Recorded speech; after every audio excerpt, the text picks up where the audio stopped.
America's collapse has already begun. Yes, I said it, begun. You don't need to look into the future. You don't need a crystal ball. Just open your eyes. This is a country where a family can go bankrupt just because someone got sick, where students spend decades chained to debt for the crime of wanting an education, where millions sleep on the streets, while billionaires launch rockets into space. This is the richest nation on Earth, and yet life expectancy is falling, children are gunned down in schools, and trust in government is at rock bottom. The so-called American dream? For millions, it's a nightmare. Politicians will tell you everything is fine. The media will distract you with culture wars. But the numbers don't lie. America is bleeding. America is breaking. And unless we wake up, history will record that the collapse of this empire didn't happen one day in the future. It happened right here, right now, in front of us. They told us about the American dream. They sold it to the world like a product wrapped in shining lights and patriotic slogans. Work hard, play by the rules, stay disciplined, and you can achieve anything. That's the story generations grew up believing. That's the story immigrants crossed oceans to chase. That's the story school teachers told children, parents whispered to their sons and daughters, and presidents repeated from podiums. But look around you today. Is it real?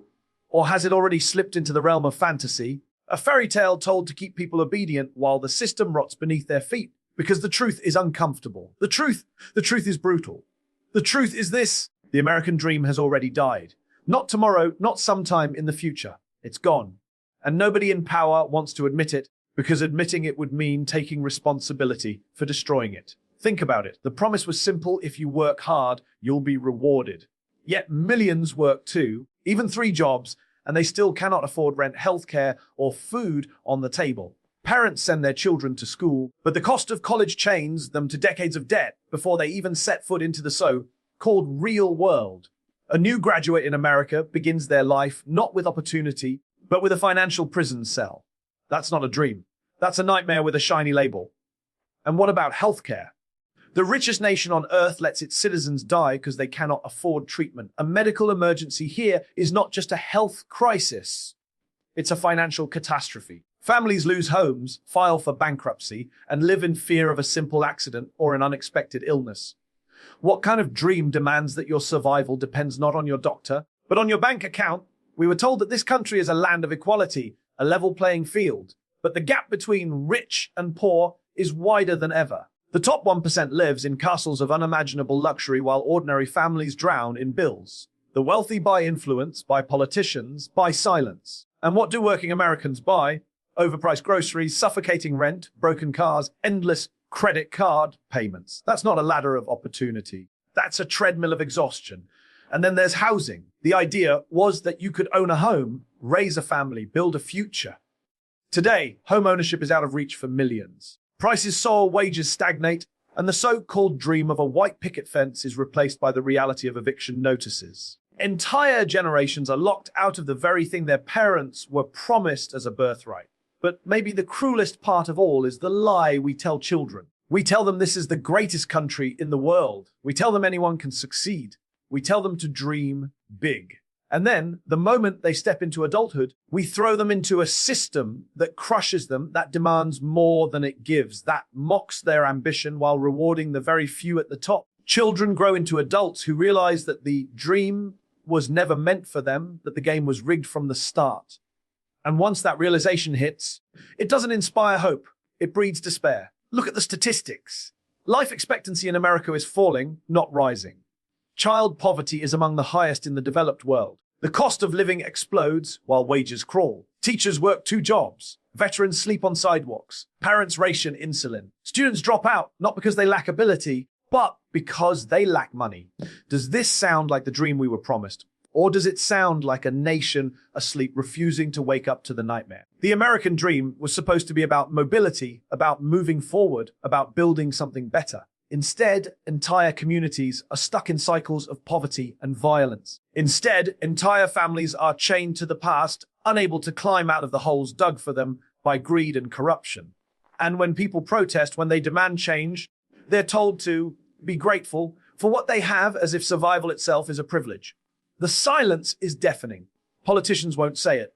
Media pundits won't say it. The wealthy elite won't say it because they all benefit from keeping the illusion alive. They all benefit from convincing you that if you fail, it's your fault, not the system's.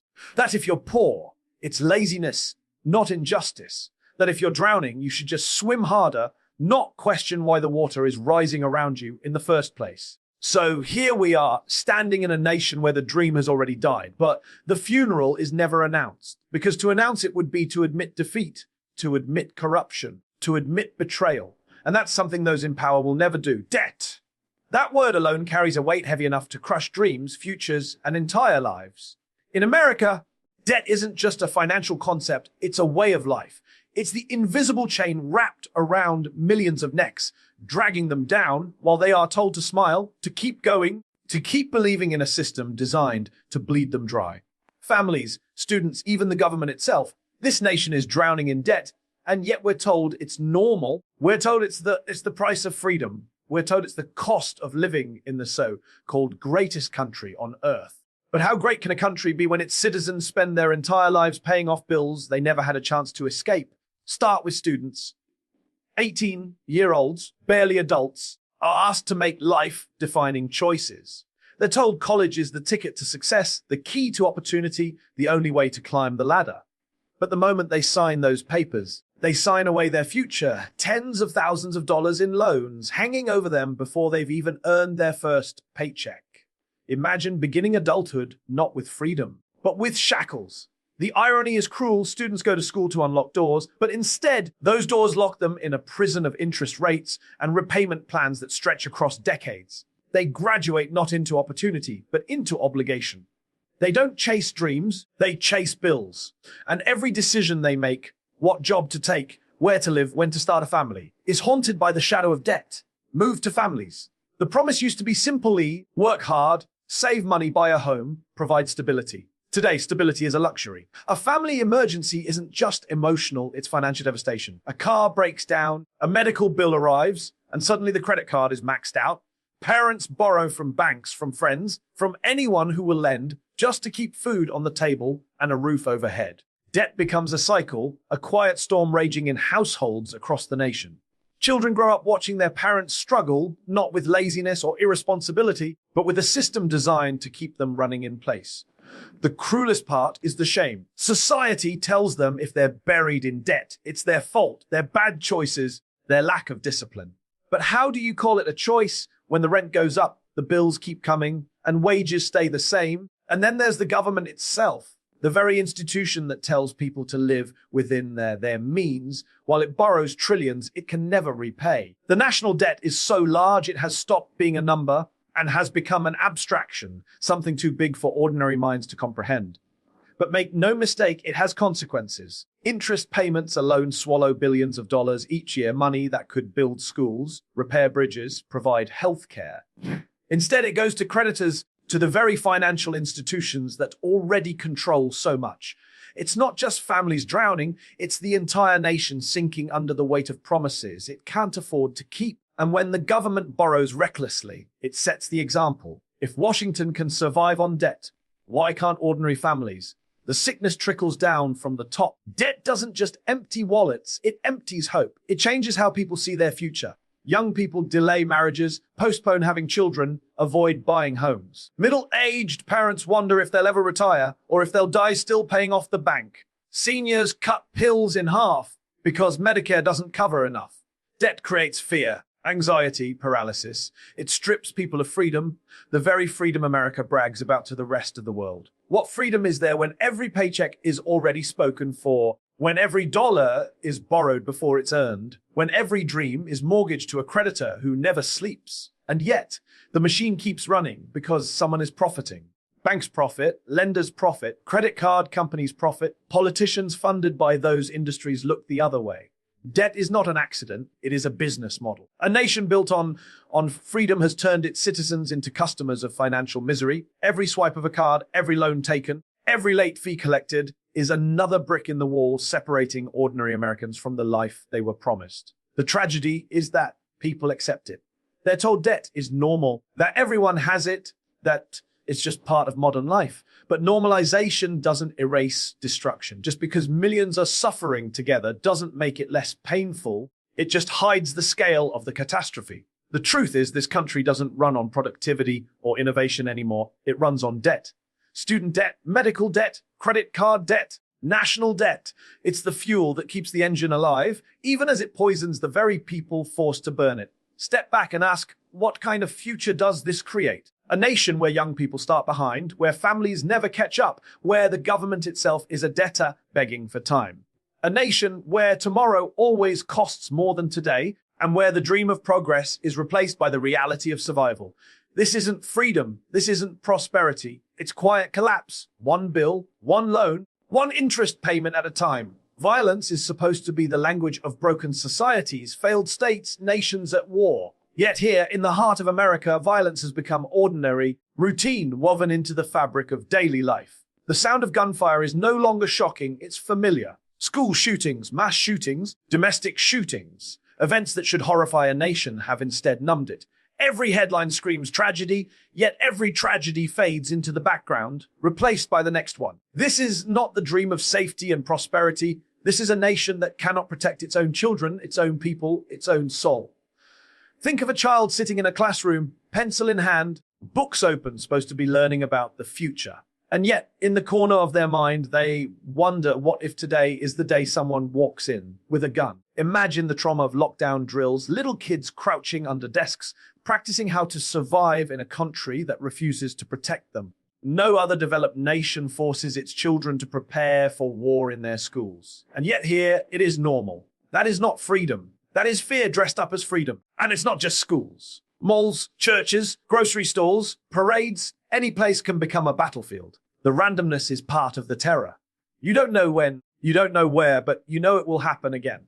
Families live with that quiet dread. Parents check their phones with anxiety. Communities mourn over and over. The cycle is predictable. A shooting happens. Politicians express thoughts and prayers. Promises are made. Nothing changes. Then another shooting happens. Over and over, like a nation trapped in a loop it refuses to escape.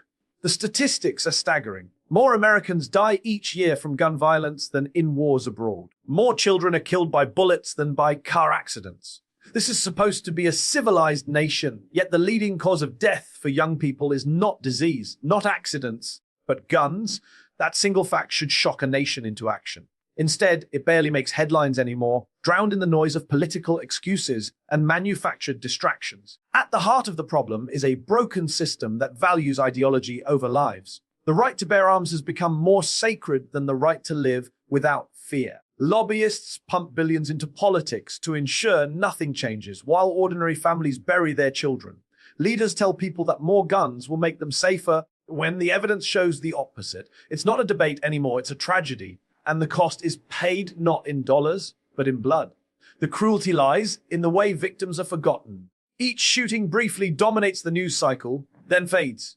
Names become hashtags, then vanish. Survivors live with scars, communities live with grief, and the nation simply moves on. How many lives have to be shattered before the cycle ends? How many children have to die before leaders stop pretending this is normal?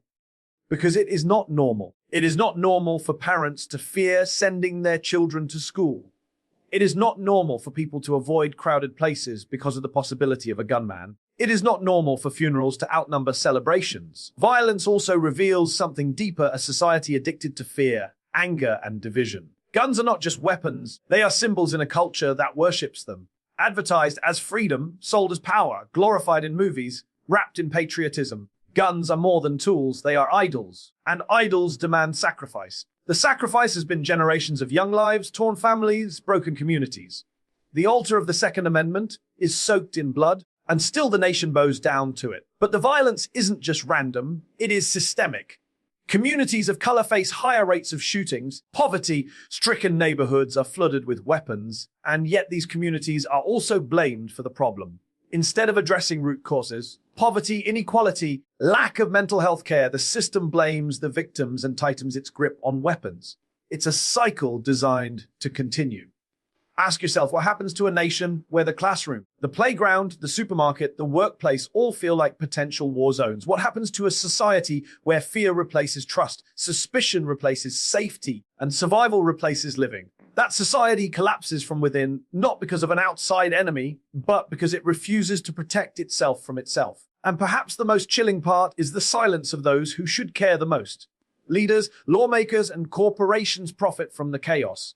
News networks turn violence into spectacle, showing images but never solutions. Gun manufacturers count profits after every tragedy. Politicians raise funds by defending the indefensible. The collapse isn't just visible in the deaths. It's visible in the corruption that allows the deaths to continue. Violence has become America's shadow. It follows everywhere, darkening schools, streets, homes, and hearts. It is the mark of a system that has failed its most basic duty to keep its people safe. And when a nation fails at that, when it normalizes the slaughter of its children, when it accepts fear as freedom, it doesn't need an outside enemy to bring it down. Collapse is already here, written in the names on gravestones, etched into the memories of survivors, shouted in the cries of grieving parents. This isn't just violence. It's self-destruction, happening in plain sight every single day. There was a time when the American story was told through the rise of the middle class. Families who could buy homes, send kids to school, afford a vacation, save for retirement. That was the dream: stability, dignity, opportunity. But that story is fading, replaced by another one. The rise of a billionaire class that grows richer by the hour, while the middle class shrinks, squeezed, suffocated, and slowly disappearing. This isn't progress. This is concentration, wealth sucked upward like a vacuum, leaving hollow shells where thriving communities used to be. The numbers tell the story clearly. A handful of billionaires now control more wealth than hundreds of millions of Americans combined. While ordinary people fight to pay rent, to cover groceries, to afford healthcare, the ultra-rich debate whether to buy another mansion or another yacht. And the gap is not closing, it's widening. Each crisis, whether economic collapse or pandemic, becomes an opportunity for the rich to expand their empires, while everyone else falls further behind. What kind of system rewards suffering at the top and punishes survival at the bottom? Middle-class families used to be the backbone of the country. They worked, they produced, they consumed, they paid taxes. They carried the weight. But that backbone is cracking. Wages have stagnated for decades, while costs for everything, housing, education, healthcare explode. Parents work longer hours, yet struggle more than their parents did. Children inherit not stability, but uncertainty. The ladder that once allowed people to climb upward has been pulled away, leaving only walls too high to scale. Meanwhile, the billionaire class doesn't just grow richer, they grow more powerful. They fund campaigns, shape policies, control media. Their influence is everywhere, subtle but crushing. When tax cuts are passed, they benefit. When regulations are removed, they profit. When loopholes are created, they exploit them. And while ordinary people debate over crumbs, the wealthy dine at a banquet built from their labor. The system is not broken. It works exactly as it was designed, to keep wealth concentrated in the hands of a few. Think of the symbolism. Billionaires launching rockets into space while millions can't afford rent. Billionaires buying islands while families live in cars. Billionaires speculating on digital assets while workers line up at food banks. This is not innovation, this is arrogance. A society where luxury is celebrated while necessity is denied is a society standing on the edge of collapse. And it's not just about money, it's about dignity. The middle class was supposed to give people pride, the sense that hard work pays off, that stability is possible. Today, that pride is replaced with exhaustion. People are not working to live, they are living to work. Endless shifts, gig jobs, side hustles. Families don't dream of vacations, they dream of paying the electric bill on time. The disappearance of the middle class isn't just an economic issue, it's the erosion of identity. A society without a thriving middle is a society divided between extremes. The ultra-rich and the struggling poor, the castle and the street, the yacht and the shelter. What makes this even more dangerous is the illusion. The illusion that anyone can join the ranks of the wealthy, that anyone can become the next billionaire.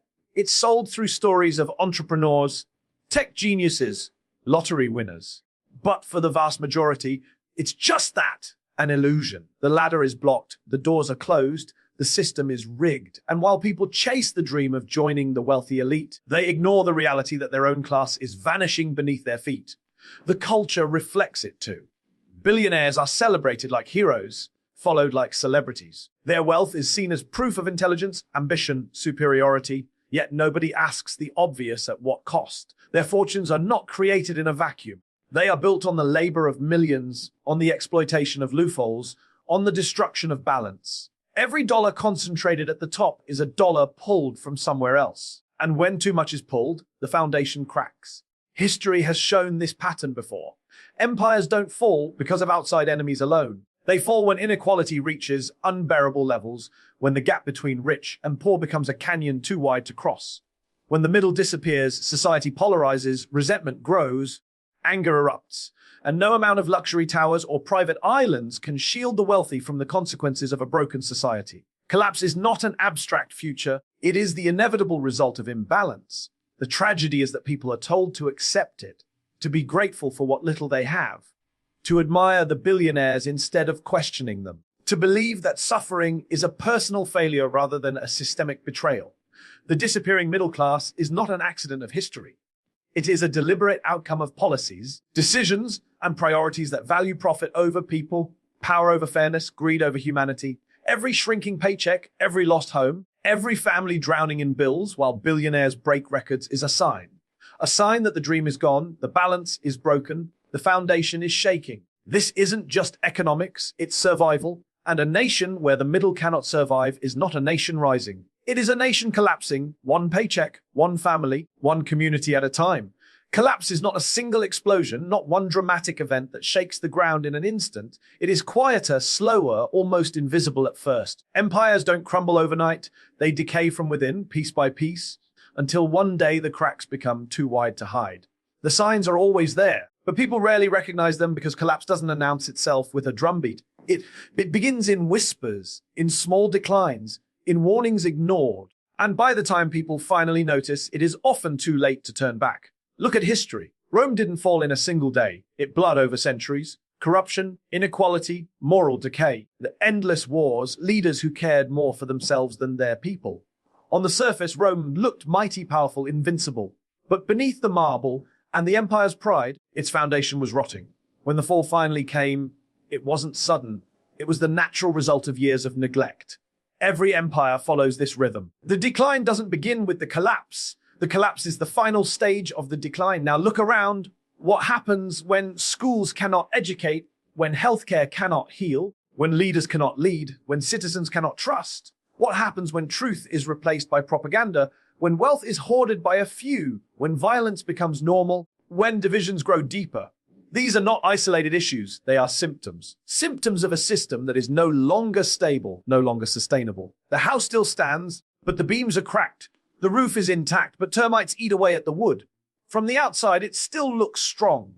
From the inside, it is already collapsing. The danger of collapse lies in denial. People believe the system will correct itself, that decline is temporary, that greatness is permanent. But permanence is an illusion. No empire has been eternal. Every nation that believed it was exceptional eventually discovered that history spares no one. Denial delays action, and delay accelerates the fall. Collapse doesn't need the strike of an enemy when apathy and arrogance rot a nation from within.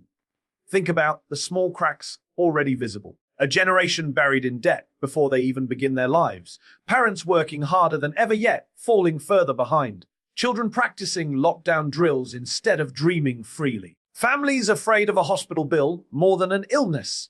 Citizens who no longer trust their leaders, their media, their institutions.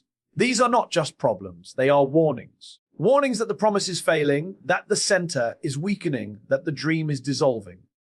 The collapse is also cultural. When entertainment replaces truth, when celebrity is valued more than wisdom, when outrage becomes more powerful than reason, society begins to unravel. People stop listening, stop caring, stop believing. Division becomes identity, anger becomes fuel, chaos becomes normal.